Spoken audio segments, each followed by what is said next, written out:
आदाब नाज़रीन, उर्दू खबरों में आप सभी का खैर मकदम है। नज़र डालते हैं इस वक्त की खास खबरों पर।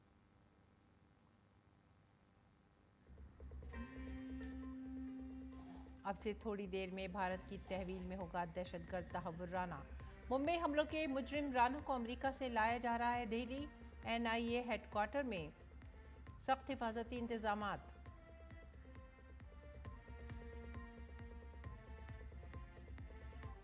रंग लाई मोदी हुकूमत की दहशतगर्दी के खिलाफ जीरो टॉलरेंस की पॉलिसी। मरकजी वजीर पीयूष गोयल ने कहा, मुंबई हमलों के मुल्जिमान का करेंगे पूरा हिसाब। बीजेपी ने कहा, यह नया भारत है, घर में घुसकर देता है जवाब।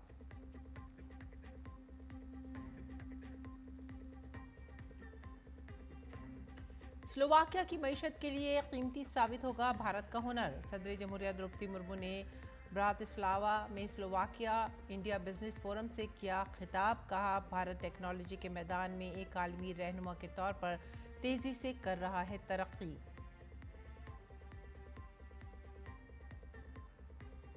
दिल्ली वालों को मिला आयुष्मान कार्ड का तोहफा। मरकजी वजारत सेहत और दिल्ली हुकूमत के दरमियान इस स्कीम से मुतालिक माहिदे पर हुए दस्तखत।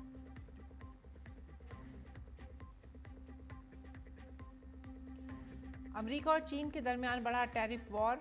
चीन के 84% टैक्स के जवाब में ट्रंप ने लगाया 125% टैरिफ। चीन ने किया पलटवार। कहा, हम नहीं हटेंगे पीछे। अपने शहरियों को अमेरिका का सफ़र करने से किया खबरदार।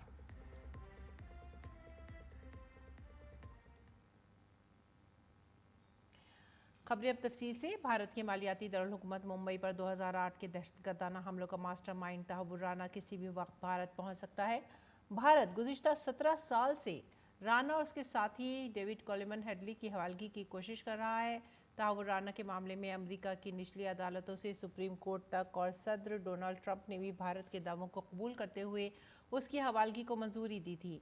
तहव्वुर राना डेविड कोलेमन हेडली के करीबी साथियों में से एक है, जो 2008 के मुंबई दहशतगर्दाना हमलों के मास्टरमाइंडों में से एक है, जिसमें 166 अफराद हलाक हुए थे और जिसने भारत के मालियाती दारुल हुकूमत को तकरीबन 3 दिन तक दहशतगर्दी की जद में लिया था।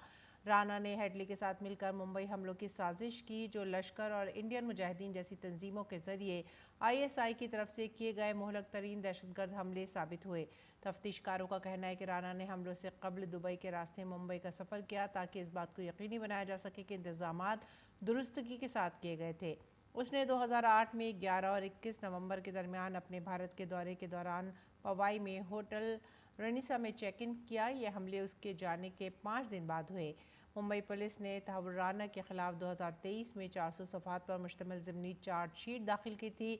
26/11 केस में यह चौथी चार्जशीट थी। इस चार्जशीट में हमलों में राना के किरदार का जिक्र किया गया है। मरकजी हुकूमत ने 26/11 मुंबई दहशतगर्दाना हमलों की साजिश से जुड़े एक अहम मामले में बड़ा कदम उठाया है। हुकूमत ने एडवोकेट नरेंद्र मान को समाअत के लिए खुसूसी सरकारी वकील मुकर्रर किया है। ये जिम्मेदारी NIA ने नरेंद्र मान को दी है। हुकूमत ने इस तकरीरी का बाज़ाब्ता ऐलान एक गज़ट नोटिफिकेशन के जरिए किया है। ये तकरीरी पाकिस्तानी निज़ाद तहव्वुर हुसैन राना और डेविड हेडली के खिलाफ है। इन दोनों को 26/11 के हमलों की मनसूबाबंदी के संगीन इल्ज़ामात का सामना है। और मरकजी वजीर पीयूष गोयल ने मुंबई दहशतगर्दाना हमले के मुलजिम तहव्वुर हुसैन राना की हवालगी पर कहा है कि हम भारत की सरजमीन पर हमला करने वालों को भारतीय कानून के मुताबिक सजा देंगे। कांग्रेस सरकार के समय हम जिस होटल में खड़े हैं, यहीं पर आतंकवादियों ने हमला किया था। ये होटल पे लोगों की जान गई थी, लेकिन कांग्रेस की सरकार ने कुछ किया नहीं आरोपियों के ऊपर सख्त सजा दिलाने के लिए, बल्कि जो पकड़ा गया था कसम उसको भी बिरयानी खिलाते थे। ये मोदी जी का दृढ़ संकल्प था कि जिन लोगों ने हमारी देश पर आंख उठाई उनको सख्त से सख्त सजा मिले। और आज हर भारतवासी को गर्व है मोदी जी पर, विशेषकर हम सब मुंबई कर कृतज्ञ हैं मोदी जी के कि ऐसे लोग जिन्होंने हमारे देश के ऊपर हिंसक आक्रामक हमला किया था, उनको हम भारत के धरती पर भारत के कानून के अंतर्गत सजा दिलाएंगे। 26/11 मुंबई हमले के मुलजिम तहव्वुर राना की हवालगी पर मरकजी वजीर मुमलिकत बराए दाखिला नित्यानंद राय ने कहा है कि वजीर आजम मोदी की क़यादत और मरकजी वजीर दाखिला अमित शाह की रहनुमाई में अब मुल्क से दहशतगर्दी खत्म होने वाली है। मुल्क के गद्दारों के खिलाफ सख्त कार्रवाई की जाएगी।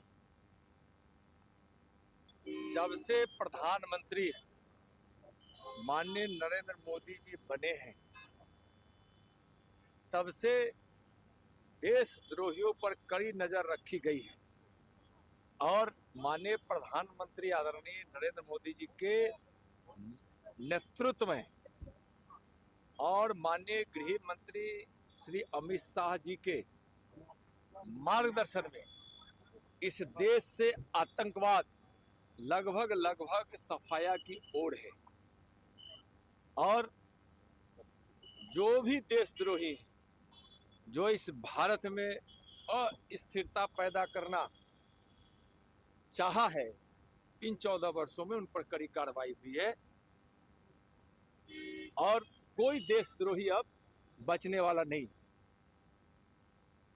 26/11 मुंबई हमलों के मुलजिम तहव्वुर राना की हवालगी को सीनियर वकील और एनसीपी-एससीपी लीडर माजिद मेमन ने भारत सरकार के लिए एक बड़ी कामयाबी करार दिया है। उन्होंने कहा कि हमें बैनुल-अक़वामी मेयार के मुताबिक मुनसिफाना ट्रायल को यकीनी बनाना होगा।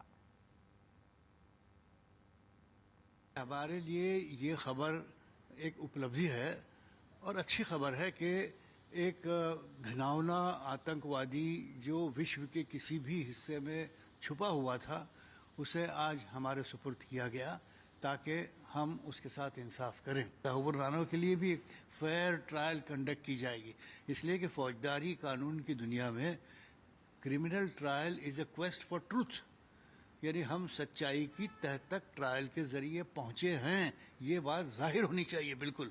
और ये बात अजमल कसाब के मामले में बिल्कुल हो चुकी और मुझे नहीं लगता कि तहव्वुर के मामले में भी हम कहीं कोई कोताही करेंगे। बीजेपी रहनुमा शहजाद पूनावाला ने कहा है कि मोदी हुकूमत की दहशतगर्दी के खिलाफ जीरो टॉलरेंस की पॉलिसी रही है। ये उस नए भारत का प्रतिबिंब है जो पाकिस्तान द्वारा प्रायोजित इस्लामिक आतंकवाद, इस्लामिस्ट आतंकवाद के प्रति जीरो टॉलरेंस रखता है और वोट बैंक की राजनीति को राष्ट्र नीति के ऊपर हावी नहीं होने देता है, किसी भी प्रकार से उस पर समझौता नहीं होने देता है, बल्कि हमेशा हमेशा देश हित और राष्ट्र हित को सर्वोपरि रखने का ये नए भारत का संकल्प है। और ये वो नए भारत का प्रतिबिंब है जिसका ध्येय वाक्य वो बन चुका है जो हम हर 26/11 की बरसी पर देखते हैं कि India will neither forgive and India will neither forget.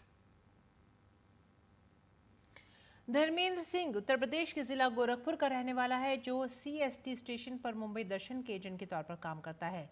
जब मुंबई में 26/11 का हमला हुआ तो वो सीएसटी के करीब ही सो रहा था और गोलियों की आवाज़ से बेदार हुआ था। दूरदर्शन से बातचीत में उसने उस रात की नाकाबिले फरामोश कहानी सुनाई और ये भी कहा कि तहव्वुर राना के साथ क्या होना चाहिए। यही है मुंबई का छत्रपति शिवाजी महाराज टर्मिनल, जहां पे आज से करीब 17 साल पहले आतंकवादियों ने कोहराम मचाया था। जो इनोसेंट लोग थे, जो कि यहां पर अपने किसी काम से आए थे या फिर जो अपने दफ्तर जा रहे थे, उनको गोलियों से छलनी कर दिया गया था। हमारे साथ धर्मेंद्र सिंह हैं यहाँ पर, जो यहीं पे काम करते हैं। क्या काम करते थे आप यहाँ पर? उस दिन क्या हुआ था ये बताइए। मुंबई दर्शन का काम करते थे। क्या हुआ था उस दिन? आप कहाँ पे थे? तो मैं ये लिबरेशन ऑफिस के पास सो रहा था, तो आवाज़ आया 18 नंबर से आया, जब हॉल में आवाज़ आया बहुत तेज़, तो दादर करके, तो हम लोग उठ के देखने गए तो पूरा एकदम लाल लाल खून पे हम लोग इधर से भागने लग गया। तो इधर जीआरपी ऑफिस का पूरा झलरा कर दिया। सामने ऐसा केमाड़ी खोलने गया, मतलब अपना पिस्टल लेने के लिए, पीछे से धर गोली मार दिया जीआरपी वाले सीनियर को। फिर हम लोग भाग के गली में गया, फिर हम लोग भागते उधर था गेट ऑफ इंडिया तरफ गया, तो उधर हम लोग को पुलिस वाले खड़े रहे, बोले इधर मत भाग के जाओ, अभी हमला ताज में हो रहा है। बहुत आदमी मरे, बहुत आदमी। इधर कहीं आप गोलियों के निशान भी यहाँ पे जो है वो आपको दिख सकते हैं। ये जो ये देखिए जरा, दिखाइए जरा वो जो आप बता रहे हैं गोलियों के निशान जो यहाँ लगी थी। AK-47 है, अभी मोर्चा खाली है, लेकिन उस समय चमक रहा था ये गोली, और हम लोग आके देखे इधर। जब यहाँ से लोगों को ले जा रहे थे हॉस्पिटल तो कैसे लेके गए आप? किस हॉस्पिटल गाड़ी लेके में लाद के लेके गए, हाथ गाड़ी में लाद। कितने लोग रफली थे जिनको आप यहाँ से लेके गए? मेरे ख्याल से 200-250 से आदमी ऊपर ही रहे होंगे, उससे कम नहीं थे। जो आतंकवादी है जिसने पूरा करवाया है उसको अब भारतीय एजेंसी जो है वो अमेरिका से वापस लेके आ रही है। आप क्या चाहते हैं कि क्या सजा मिले? नहीं तो इंडिया में लाके सीधा उसको इनकाउंटर करो, उसको छोड़ने वाला काम ही नहीं किया है। इतना पब्लिक सत्यानाश हुआ है, पूरा स्टेशन सत्यानाश हो गया था, बहुत नुकसान किया। ये दरअसल वो हीरो हैं जो कि उस वक्त जब आपदा आई थी तो ये लोग साहस के साथ वहाँ पर आए। जो लोग घायल थे या जो लोग बहुत दिक्कत में थे, क्रिटिकल स्टेज में थे, उनको ये लोग अस्पताल लेके गए और फिर कई ऐसे लोग जिनकी जान बच गई। तो ऐसे गुमनाम हीरो भी मुंबई में कई हैं, लेकिन जैसा कि ये बता भी रहे हैं कि सब यही चाह रहे हैं कि तहव्वुर राना जो भी दोषी हो उसको बिना किसी दया के सज़ा दी जाए और वो सज़ा ऐसी हो जो बाकी आतंकवादियों या वैसे किसी भी लोगों के लिए जो मुंबई की तरफ या देश की तरफ ऐसी नज़र से देखता है उसके लिए एक मिसाल साबित हो सके। अपने सहयोगी सुरेश काले के साथ मुकेश कुमार शीतल, दूरदर्शन समाचार, मुंबई। और सदर जमहूरिया द्रौपदी मुर्मू ने ब्रातिस्लावा में स्लोवाकिया इंडिया बिजनेस फोरम से खिताब किया। सदर जमहूरिया ने कहा कि भारत टेक्नोलॉजी के मैदान में तेजी से एक आलमी रहनुमा के तौर पर उभर रहा है।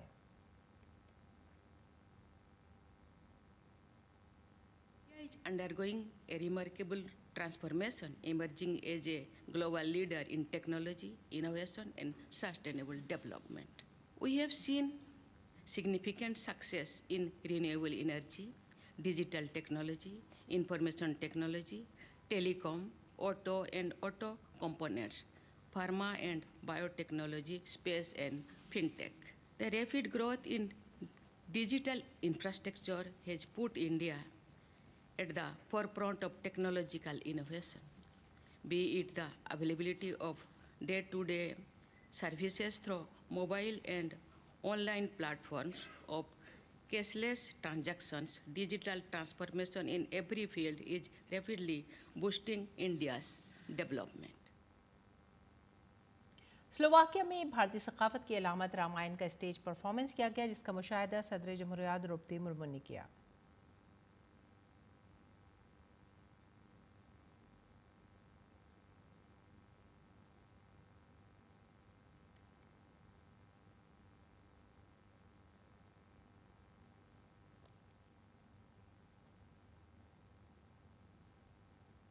और वज़ीर आज़म नरेंद्र मोदी कल वाराणसी का दौरा करेंगे। इससे पहले वज़ीर आज़म नरेंद्र मोदी ने एक्स पर लिखा, बाबा विश्वनाथ के आशीर्वाद से मुझे हमेशा वाराणसी में तरक्याती कामों की एक नई तहरीक मिलती रही है। इस सिलसिले में कल सुबह तकरीबन 11 बजे सड़क, बिजली, तालीम और सियाहत से मुताल्लिक़ कई मनसूबों का इफ्तिताह करने और संग बुनियाद रखने की सादत हासिल होगी।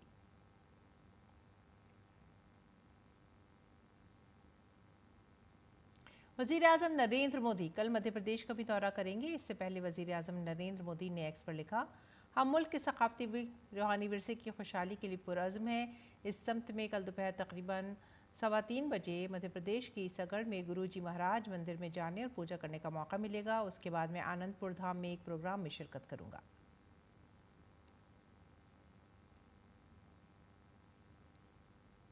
अब दिल्ली भी वज़ीर आज़म के Ayushman Bharat health infrastructure mission में शामिल हो गया ही है। इस सिलसिले में मरकज़ी हुकूमत और दिल्ली हुकूमत के दरमियान एक मुआहदा हुआ है। अब दिल्ली में सेहत की सहूलियात के बुनियादी ढांचे को मजबूत किया जाएगा। मुल्क की इस स्कीम के 64,000 करोड़ रुपए में से अब दिल्ली को 2,000 करोड़ रुपए से ज़्यादा मिलेंगे। इस वजह से दिल्ली में आयुष आरोग्य मंदिर तामीर किया जाएगा। शाहदरा दिल्ली की रहने वाली मीनाक्षी बंसल आयुष्मान भारत की पहली मुस्तफ़ीद खातून बनी, जबकि दूसरी मुस्तफ़ीद गुरमीत सिंह बनी।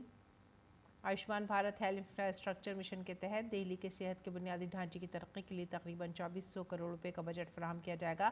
मरकज़ी वज़ीर सेहत जेपी नड्डा और दिल्ली के वज़ीर आला रेखा गुप्ता इस प्रोग्राम में मौजूद रहे।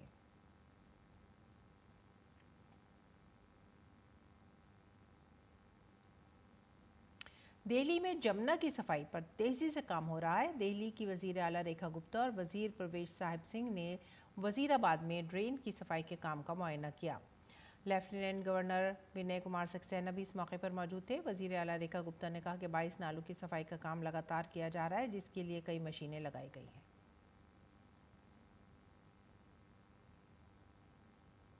22 नाले जाकर के यमुना जी में जो गिरते हैं उनकी लगातार डिसिल्टिंग पे काम, उनके लिए नए एसटीपीज और डिसेंट्रलाइज एसटीपी बनाने का काम हर 15 दिन बाद जब वो विजिट हो रहा है, ये लगातार यमुना सफाई के निमित्त ही ये पूरा काम चल रहा है। और पिछली बार जो हमने विजिट किया और आज जो हमने विजिट किया, इसमें एक बहुत बड़ा फ़र्क आप सब ने देखा। यहाँ पर जिस स्पीड में काम हो रहा है, जिस गति से मशीनें यहाँ लगी हुई है, हर एक नाले पे जो अगला जो टारगेट था सफाई का, डिसिल्टिंग का, सिल्ट निकलने का, सिल्ट यहाँ से उठाने का, वो सारे टारगेट लगातार अचीव हो रहे हैं। सरकार कमिटेड है। भारत ने नेपाल और भूटान के अलावा किसी तीसरे मुल्क के लिए भारतीय ज़मीन और हवाई अड्डों के जरिए बांग्लादेश के लिए ट्रांसशिपमेंट की सहूलत मंसूख कर दी, जिसका असर बांग्लादेश की तिजारत पर पहले दिन से ही नज़र आ रहा है। मगरबी बंगाल के शुमाली 24 परगना ज़िले में पेट्रोपोल की सरहद आज से वीरान नज़र आने लगी है। सरहद मौजूदा सामान जो भारत में दाखिल हुआ है मुंतकिल किया जा रहा है और सरहद के भारतीय इलाके में कोई दूसरा सामान कबूल नहीं किया जाएगा। क्लियरिंग एंड फॉरवर्डिंग एजेंट्स का कहना है कि भारतीय हुकूमत के इस फैसले की वजह से बांग्लादेश को तिजारत करने में बहुत सी रुकावटों का सामना करना पड़ेगा। बांग्लादेश बाय रोड में इंडिया में माल भेजती है, जो गल्फ कंट्री है, कुछ यूएसए का कुछ कंट्री है, जहाँ पे मैक्सिमम गारमेंट्स और जो कुछ समुद्री है वो एयर कार्गो से इंडिया से भेजता है, क्योंकि बांग्लादेश से डायरेक्ट एयर कार्गो का फैसिलिटीज़ नहीं है वो सब कंट्री के लिए। तो बांग्लादेश भाया इंडिया थ्रू भेजते हैं। तो इसमें क्या होता है, जो ह्यूज डिमांड होने का कारण बांग्लादेश भी भेज रहे हैं, इंडिया में भी कई सारा लंबा एक्सपोर्टर भी भेज रहे हैं। ह्यूज डिमांड होने का कारण एयर कार्गो का जो स्पेस है, जो जितना क्वांटिटी है, जो कैपेसिटी है, वो हमेशा एक्सेस होते रहता है। तो उसमें क्या होता है, एयर कार्गो का भाड़ा बढ़ जाता है और हमारा जो इंडियन एक्सपोर्टर लोग है वो टाइमली एक्सपोर्ट नहीं कर पाते। तो अभी बांग्लादेश का अगर ट्रांजिट का सुविधा वो बंद हो जाएगा तो हमारा इंडिया का जो एक्सपोर्टर है वो सटीक भाड़ा में और उसका जो एग्जैक्ट टाइम है वो टाइम में वो एक्सपोर्ट कर पाएंगे। ये अब अपना हमारा जो इंडियन एक्सपोर्टर है उसके लिए मतलब जो डिस्टर्बेंस था वो डिस्टर्बेंस नहीं रहेगा।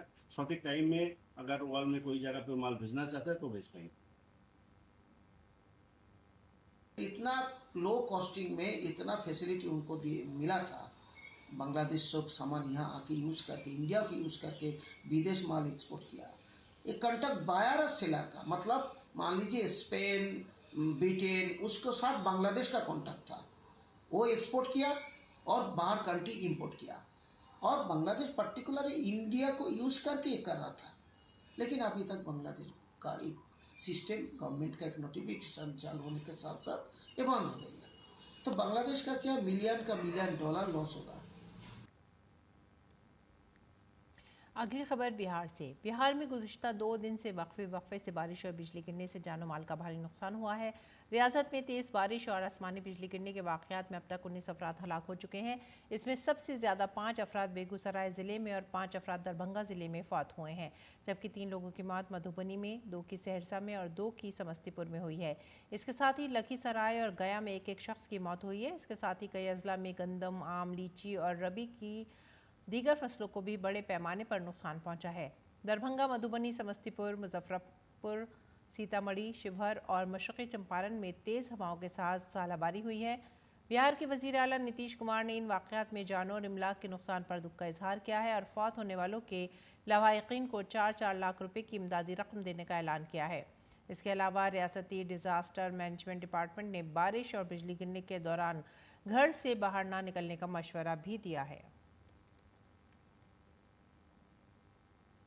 कानपुर और लखनऊ समेत उत्तर प्रदेश में कई मकामात पर वक्फे से बारिश हो रही है। दरअसल मगरिबी दबाव की वजह से मौसम में यह तब्दीली उत्तर प्रदेश में देखी जा रही है। मशरक़ी उत्तर प्रदेश के तराई अजला में मूसलाधार बारिश हो रही है। बारिश के बाद उत्तर प्रदेश में चिलचिलाती गर्मी से कुछ राहत ज़रूर मिली है, लेकिन ये राहत अपने साथ एक ख़तरनाक वार्निंग भी लेकर आई है। महकमा मौसमियात ने 11 अप्रैल तक उत्तर प्रदेश में गरज चमक के साथ तेज़ बारिश और आसमानी बिजली गिरने की पेशेनगोई की है। साथ ही 20 से 30 किलोमीटर फी घंटे की रफ्तार से तेज़ हवाएं चलने का भी इम्कान है। उत्तर प्रदेश में बदलते मौसम को देखते हुए इंतजामिया एक्शन मोड में है। यूपी के वज़ीर आला योगी आदित्यनाथ ने मुताल्लिक़ा अज़ला के अफसरान को बारिश, ज़लाबारी, तूफ़ान और बिजली गिरने के पेश नज़र पूरी चौकसी के साथ इमदादी काम करने की हिदायत दी है। उन्होंने कहा है कि हुकाम इलाके का दौरा करें, इमदादी कामों पर नज़र रखें और मुतासरा लोगों को मदद फराहम करें। वज़ीर आला ने फसलों को पहुँचने वाले नुकसान का तखमीना लगाने और जल्द अज जल्द रिपोर्ट हुकूमत को फराहम करने की हिदायत की है, ताकि इस सिलसिले में मज़ीद कार्रवाई की जा सके। उत्तराखंड में चमोली जिले के थराली में तेज बारिश के बाद नदियों के बहने की वजह से बंद कर्णप्रयाग थराली और थराली देवल शाहराहों को बहाल कर दिया गया है। वाकई में सड़क पर मलबा गिरने से 2 गाड़ियां मलबे तले दब गई हैं। ताहम ये राहत की बात है कि किसी जानी नुकसान की इत्तला नहीं है। जिला मजिस्ट्रेट ने कहा है कि पुलिस और इंतजामिया की टीम मौके पर मौजूद है और राहत और बचाव का काम जारी है। इसके अलावा उन्होंने मकामी लोगों से अपील की है कि वो हादसात के मुमकिन इलाकों में आमद-ओ-रफ्त ना करें। थराली में आज सुबह से बारिश थी, जिस कारण थराली बाजार में कुछ खड़ी गाड़ियों के ऊपर मलबा आ गया गधेरे से, और एक स्कॉर्पियो और एक ऑल्टो गाड़ी जो है मलबे की चपेट में आ गई, जिसमें कोई भी व्यक्ति बैठे नहीं थे। राजस्व और पुलिस की टीम ने मौके पे पहुंचकर सभी मशीनरी को मोबिलाइज करते हुए अब रास्तों को खुलवा दिया है। मार्ग सुचारू हैं और जो गाड़ियां दबी हैं उनको निकालने का काम जारी है। स्थानीय जनता से अपील है, चूँकि बारिश का फोरकास्ट चल रहा है, तो ऐसी जगहों में जाने से बचें जहां गधेरे अकसामात आ जाते हैं और जिनसे नुकसान होने की संभावना बनी रहती है। और मुख्तलिफ मज़ाहिब और शानदार रिवायतों की सरजमीन भारत में आज जैन मत में भगवान महावीर का यौम पैदाइश मनाया जा रहा है। इस दिन की मजहबी अहमियत और आज की दुनिया से इसकी मुताबिकत पर पेश है ये खास रिपोर्ट। महावीर जयंती जैन कम्युनिटी के लिए सबसे ज्यादा मुबारक त्योहारों में से एक है, जो भगवान महावीर की पैदाइश की याद में मनाया जाता है, जिनकी पैदाइश 599 कब्ल मसीह में मौजूदा बिहार के कुंडग्राम में हुई थी। एक रूहानी मुसल्लह और गहरे मुफक्किर भगवान महावीर ने जैन मत के 5 बुनियादी उसूलों अदम तशद्दुद, सच्चाई, ब्रह्मचर्य, गैर मिल्कियत और चोरी ना करने के रास्ते की तबलीग की। इस दिन अकीदतमंद मंदिरों में जाते हैं, पूजा करते हैं और भगवान महावीर की मूर्ति को लेकर अकीदती गीतों और गुरु मंत्रों के साथ रथ यात्रा में हिस्सा लेते हैं।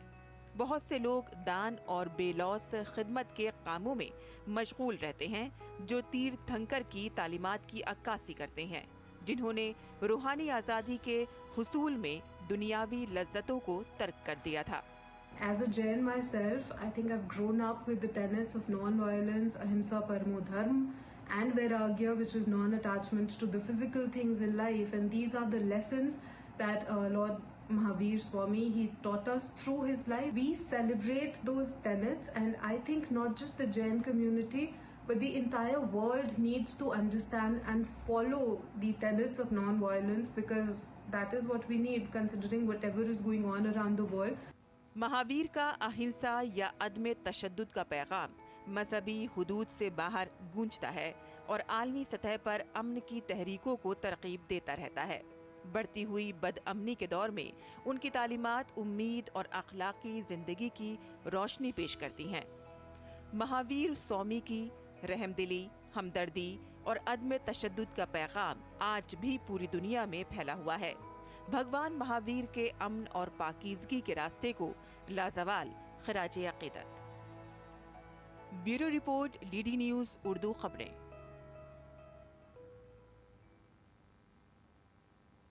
सदर जमहूरियत द्रौपदी मुर्मू ने महावीर जयंती पर अपने पैगाम में कहा, महावीर जयंती के पुरमसरत मौके पर मैं अपने तमाम हमवतनों, ख़ास तौर पर जैन भाइयों और बहनों को मुबारकबाद और नेक ख्वाहिशात पेश करती हूँ।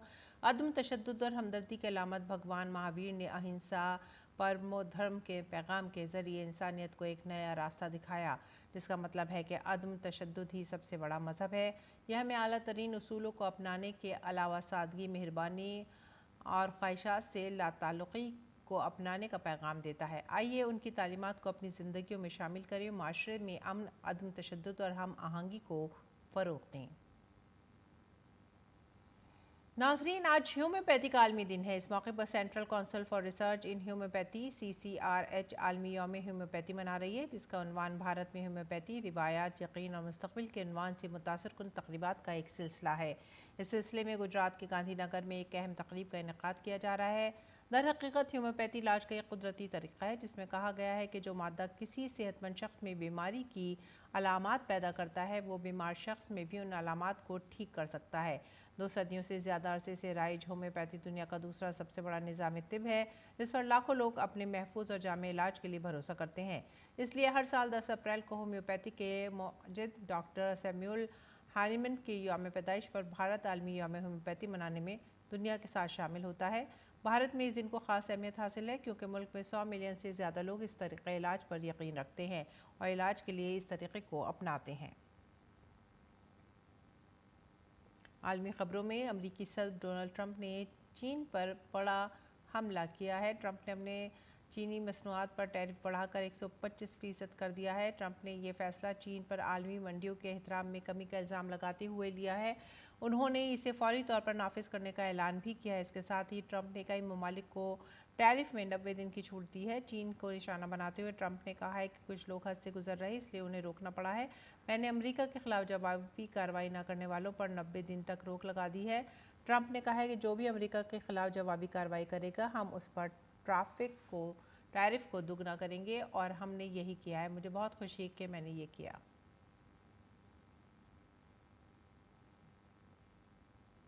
और अमरीकी सदर ट्रंप ने बुध के रोज़ एक एग्जीक्यूटिव ऑर्डर पर दस्तखत किए जिसका मकसद अमरीकी जहाज़ साजी की तामीर नौ और आलमी जहाज़ रानी की सनत पर चीन की गिरफ्त को कम करना है। सहाफ़ियों से बातचीत करते हुए ट्रंप ने कहा कि अमरीका इस शोबे में अमरीकी सलाहियतों को मज़ीद मजबूत करेगा और इसके लिए वो जहाज़ साजी पर बहुत ज़्यादा रकम खर्च करेगा।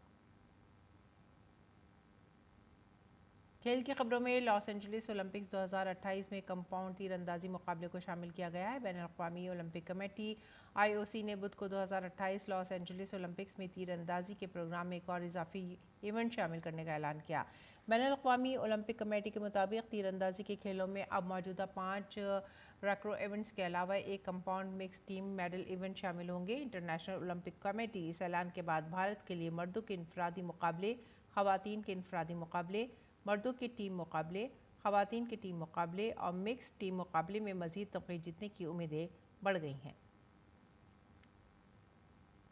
इसी के साथ ही आप हमारी पूरी टीम को दीजिए इजाज़त। आदाब।